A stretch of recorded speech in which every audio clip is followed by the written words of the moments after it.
Jart Narchid Stanin in Sturva. That seen din jadi in Sabitcher date in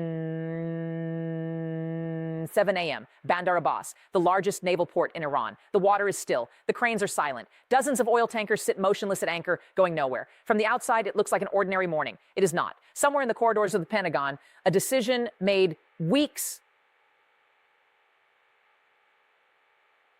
possibly months ago, is now executing itself automatically without a single additional order. No missiles launched, no troops deployed, no declaration of war. And yet, what is unfolding at this port and at every Iranian export terminal from here to Karg Island may prove to be more devastating than any military strike Washington could have authorized. The Strait of Hormuz, the narrow choke point through which roughly 20% of the world's oil supply flows every single day, has not been closed. It has been selectively closed. The world's ships pass freely. Iran's ships do not move. This is not a blockade in the traditional sense. This is a surgical trap. And the most dangerous part? The Islamic Revolutionary Guard Corps, the most powerful military economic institution in the Islamic Republic, did not see it coming. They were looking at the wrong threat. They were preparing for the wrong war. Before we go any further, if you are watching this for the first time, subscribe now and turn on notifications, not as a formality.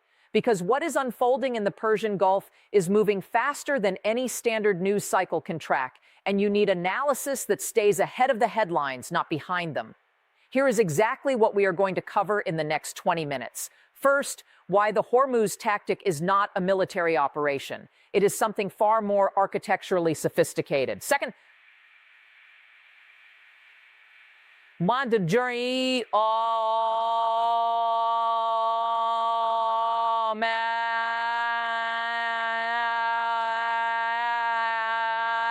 has placed the IRGC in a position where every option available to them accelerates their own collapse. Third, why China and Russia have gone completely silent, and what that silence actually signals about the new geometry of global power. And fourth, 3 specific scenarios for what happens next, and which one the people with real information are quietly positioning themselves around. Let us begin. For 46 years, the Islamic Revolutionary Guard Corps operated on a single foundational assumption. Assumption so deeply embedded in their institutional DNA that it was never seriously questioned, never stress tested at scale, never challenged from within. The assumption was this: whatever pressure comes from outside, we endure. They called it the resistance economy, and for decades it sounded credible. Sanctions came, they endured. Diplomatic isolation came, they endured. Targeted assassinations of their top commanders came, they endured. Every time Washington or Tel Aviv applied pressure, the IRGC pointed to their survival as proof that the doctrine worked. But here is what nobody inside that institution was willing to say out loud. Endurance is not the same as strength. And a doctrine that has never been genuinely tested is not a doctrine. It is a story, a carefully maintained narrative. And narratives, unlike steel, do not hold under sufficient load. The IRGC built an empire on that narrative, not just a military force, an economic empire. Construction conglomerates, telecommunications infrastructure, banking networks, port operations, oil extraction contracts. Conservative estimates place their control at somewhere between 30 and 40% of the entire Iranian economy. They were not defending a revolution. They were running a corporation that used revolutionary language as its brand identity. And corporations have supply chains. Corporations have import dependencies. Corporations have revenue streams that require access to international markets. This is the contradiction the resistance economy doctrine could never survive contact with reality. Because in reality, the IRGC's vast economic empire was never truly self-sufficient. It was deeply structurally dependent on the same international trade networks it publicly condemned. The blockade did not create this vulnerability. It simply turned on the lights. And then came the moment that shattered something irreplaceable. A vessel operated under IRGC authority. in Iranian territorial waters, within sight of Iranian soil, neutralized in under 20 minutes. Not in the Mediterranean, not in the Red Sea, not in some distant theater where defeat can be explained away with logistics and distance. At home, in their own waters, in front of their own people. That 20-minute humiliation did not just destroy a ship. It destroyed the perception of invincibility that the IRGC's entire deterrence architecture was built upon. And perception, once shattered in the theater of geopolitics, cannot be rebuilt by a press release. It cannot be rebuilt by a speech. It cannot be rebuilt at all, not quickly and not cheaply. The IRGC spent 46 years constructing that image. They lost it in 20 minutes. Now we get to the part that mainstream media is almost entirely failing to explain properly. Everyone is covering the blockade as a military story. Ships, naval assets, potential escalation. That framing misses the point almost completely. What Washington has engineered here is not a military operation with economic consequences. It is an economic operation with a military component attached as enforcement. The distinction matters enormously. Let me break down the three-dimensional architecture of this trap. Announcement number one, the military layer. The surface level read is correct but incomplete. Yes, Iranian vessels are being denied passage. Yes, IRGC naval assets have been neutralized when they attempted to challenge that denial. But the truly significant military dimension here is not what is being blocked. It is what is being allowed through. Commercial shipping from every other nation continues to move freely. Chinese tankers, Japanese carriers, European vessels, all passing without incident. This is not an accident. This is the most precise and devastating feature of the entire architecture. By keeping global commerce flowing while isolating only Iran, Washington has surgically removed any economic incentive for third-party intervention. There is no coalition to build against this blockade because nobody else is being hurt by it. The trap has no external pressure release valve. Announcement number two, the economic layer and the refinery paradox. This is the detail that almost nobody in mainstream coverage is explaining with sufficient precision, and it is arguably the most important structural vulnerability in Iran's entire economic position. Iran is the fourth largest oil producer on the planet. Enormous reserves, significant extraction infrastructure, on paper, an energy superpower. But here is the critical flaw that has been baked into Iran's economic architecture for decades. Iranian refining capacity is fundamentally insufficient to process its own crude output into the refined petroleum products its domestic population actually consumes. The country must export raw crude and simultaneously import refined gasoline and diesel. Both sides of that loop are now severed simultaneously.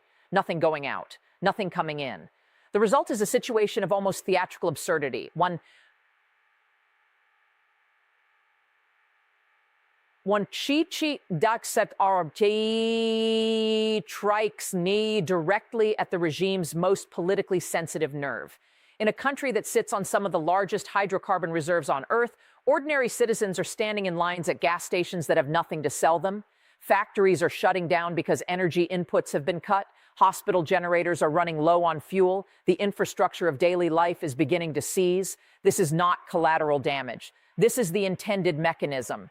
Announcement number three, the geological clock, the weapon that cannot be switched off. This is the dimension that transforms this situation from a crisis into something potentially permanent. And this is where the trap becomes truly irreversible. When export terminals are blocked and storage capacity reaches its physical ceiling, which intelligence-based assessments suggest could occur within 10 to 14 days of sustained blockade, Iranian oil fields face a catastrophic operational decision. Wells must be shut in. And shutting in a well is not like turning off a faucet. Reservoir pressure drops. Geological integrity is compromised. Recovery timelines are measured not in days, but in months. Some wells, depending on formation, characteristics, and the duration of shutdown, may never return to previous production capacity. Washington does not need to win this confrontation in 14 days. Washington simply needs to wait 14 days. The geological clock does that work automatically without any further action required. This is the architecture of a trap that tightens the longer the trap party refuses to move. And here's the synthesis that pulls all three layers together into a single strategic picture. And the military layer stops movement. The economic layer drains resources. The geological layer permanently degrades future capacity. Each layer reinforces the others. Each layer makes every available Iranian response more costly than the one before it. Escalation accelerates the economic bleeding. Negotiation requires admitting the trap worked. Waiting allows the geological clock to run. Not escalation, not negotiation, not waiting. Whatever Iran does, the architecture of the trap extracts a price. Whatever Iran does not do, the architecture of the trap extracts a price. This is what strategic suffocation looks like when it is engineered by people who understand economic systems, supply chain dependencies, and geological realities at a level of precision that goes far beyond conventional military planning. The IRGC brought missiles to a logistics war, and they are only now beginning to understand what that means. Now, let me show you something that the headline writers are not connecting. When regimes are genuinely confident, their leaders do not leak. They announce, they hold press conferences, they project certainty even when certainty does not exist. Leaks are not accidents in closed political systems. Leaks are signals. And the signal coming out of Tehran right now is one of the most telling pieces of evidence available to any serious analyst. Iranian President Pezeshkian, according to sourcing cited by Iran International, was heard behind closed doors saying something that no sitting head of government says casually. The words as reported were approximately this: "We are weeks away from collapse." That statement did not stay behind closed doors. It escaped. And in a system as tightly controlled as the Islamic Republic, very little escapes by accident. Read that leak not as a confession. Read it as a negotiating signal, a message transmitted through deliberate indiscretion to an audience in Washington that was meant to receive it. It translates roughly as this: give us a mechanism to step back without being destroyed by our own hardliners, and we will use it. Washington, to its credit, appears to be reading that signal correctly. By not responding with maximalist public demands, by maintaining the pressure without escalating the rhetoric, the United States is preserving exactly the kind of face-saving corridor that a trapped regime needs in order to make a rational exit. Now, consider what historian and economic analyst Adam Tooze has documented extensively in his work on wartime economic collapse. His core finding, drawn from multiple historical cases, is that states do not typically collapse when their armies lose battles. They collapse when their logistical systems stop obeying orders, when supply chains refuse to function, when the gap between what commanders demand and what the physical infrastructure can actually deliver becomes unbridgeable. That gap has now opened inside the Iranian military with a specificity that is almost textbook. Frontline units reportedly receiving 20 rounds of ammunition for every 2 soldiers, no reliable drinking water, no adequate food supply, and Revolutionary Guard units refusing medical evacuation for wounded regular army soldiers. The machine is not malfunctioning. The machine is revealing exactly what it always was beneath the surface. Every serious analyst watching this situation is running the same calculation right now. Not whether the current equilibrium holds.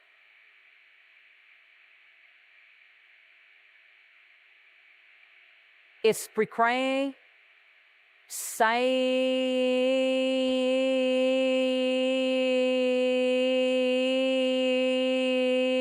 but which direction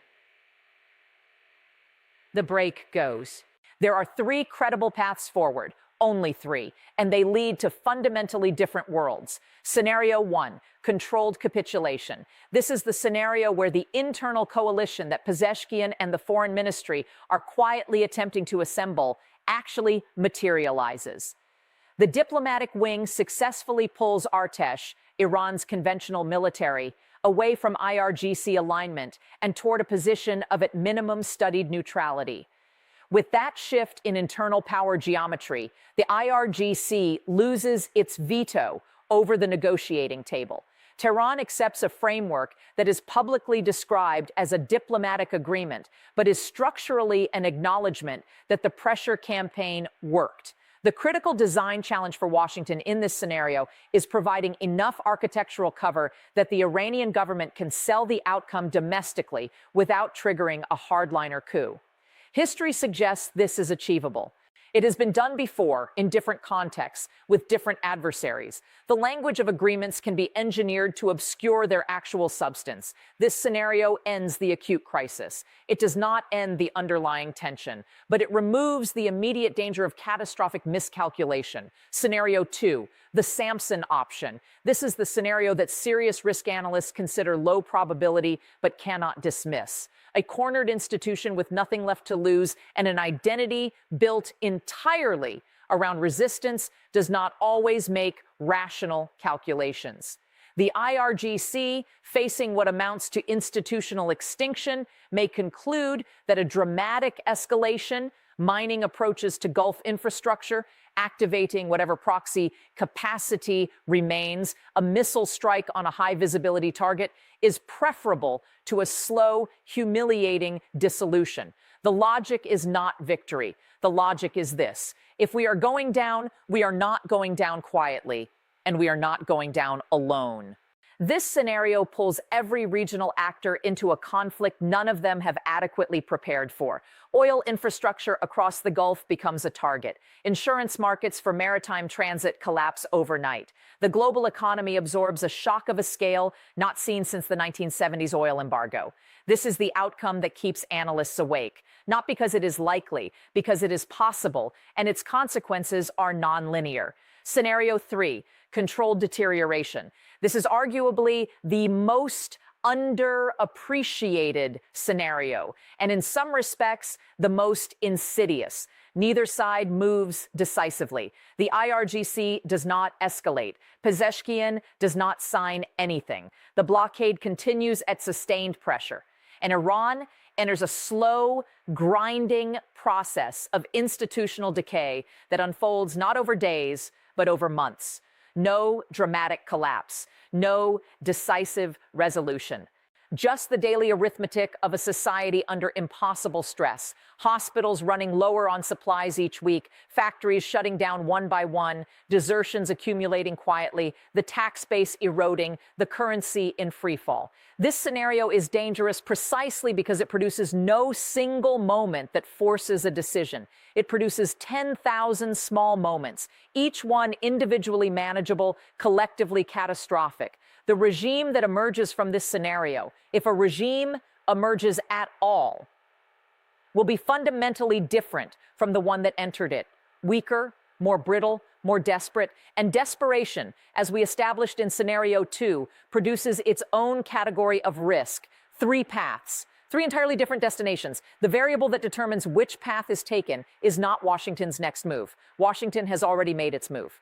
The variable is whether there is anyone left inside Tehran's power structure with both the authority and the rationality to choose correctly, before the geological clock makes the choice for them. There is a principle that operates beneath the surface of every serious geopolitical confrontation. It is older than diplomacy, older than nation states, and it is playing out in real time in the Persian Gulf right now. The party that needs the deal less always wins. Not the party with more missiles, not the party with the larger navy, not even the party with the stronger economy, the party that can afford to wait, the party for whom the passage of time is an asset rather than a liability. That party holds the only form of leverage that cannot be neutralized, cannot be sanctioned, and cannot be destroyed by a missile strike. Washington does not need Iran to collapse dramatically. Washington simply needs Iran to need a resolution more urgently than Washington does.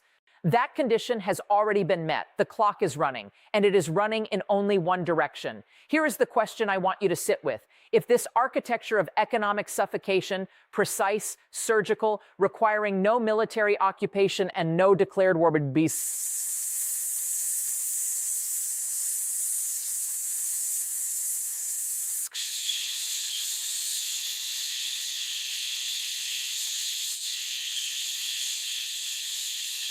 which government on earth is currently looking at their own structural dependencies and asking themselves whether they are next? Leave your answer in the comments. And if you're not subscribed yet, do it now, because that question is exactly where our next analysis begins.